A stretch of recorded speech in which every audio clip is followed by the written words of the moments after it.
फिर उन्होंने सहाबी को तसल्ली देते हुए कहा, निश्चित रूप से अल्लाह कोई न कोई रास्ता बनाएगा। इसके बाद वे फिर से काम की तलाश में निकल पड़े। कुछ दूर जाने के बाद उनके दिल में ख्याल आया कि शहर के किनारे एक अमीर व्यापारी रहता है, अगर मैं उसके पास जाऊं तो शायद कोई काम मिल जाए। यह सोचकर वे उस अमीर व्यापारी के घर की ओर बढ़ने लगे। उधर हजरत फातिमा रजी अल्लाह ताला अन्हा दरवाजे पर खड़ी हजरत अली रजी अल्लाह ताला अन्हु के घर लौटने का इंतजार कर रही थी। उनकी आंखें करुणा से भरी हुई थी। ठीक उसी समय छोटे हसन और हुसैन रजी अल्लाह ताला अन्हु भूख की तड़प सहन न कर सके और धीरे धीरे अपनी माँ के पास आकर मासूम आवाज में फुसफुसाए, अम्मा जान, अब्बा जान कब घर आएंगे? यह सुनकर हजरत फातिमा रजी अल्लाह ताला अन्हा का दिल दर्द से भर उठा। उनकी आंखों में आंसू चमकने लगे, लेकिन फिर भी उन्होंने अपने बच्चों को दिलासा देते हुए कहा, बेटा थोड़ा सब्र करो, यकीनन अल्लाह हमारी मदद करेगा। इधर हजरत अली रजी अल्लाह ताला अन्हु उस अमीर व्यापारी के घर पहुंचे और सलाम करके बोले, भाई क्या आपके पास कोई काम है? मैं काम करना चाहता हूँ। वह अमीर व्यापारी कुछ देर चुप रहा, फिर बोला, हाँ मेरे खजूर के बाग में कुछ काम है, तुम वहाँ कुछ घंटे काम कर सकते हो, लेकिन मेरी एक शर्त है, मैं तुम्हें मजदूरी के बदले पैसे नहीं दे सकता, लेकिन मैं तुम्हें कुछ खजूर दे सकता हूँ। हजरत अली रजी अल्लाह ताला अन्हु को अपने घर की भूख और मुश्किलों का ख्याल आया,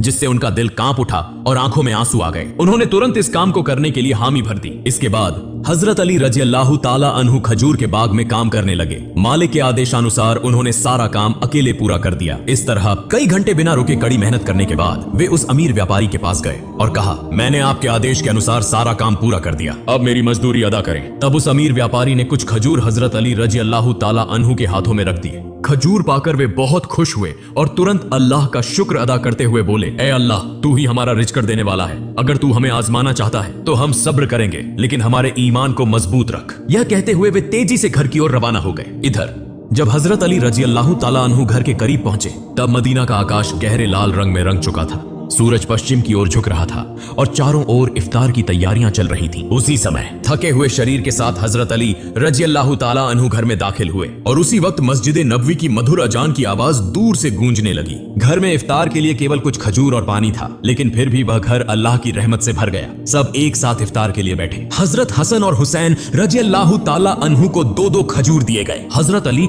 रजी अल्लाह ताला अन्हु ने 2 खजूर लिए और हजरत फातिमा रजी अल्लाह ताला अन्हा ने भी 2 खजूर लिए। हाँ, जैसे ही वे इफ्तार करने वाले थे, तभी एक भिखारी बाहर खड़ा होकर कहने लगा,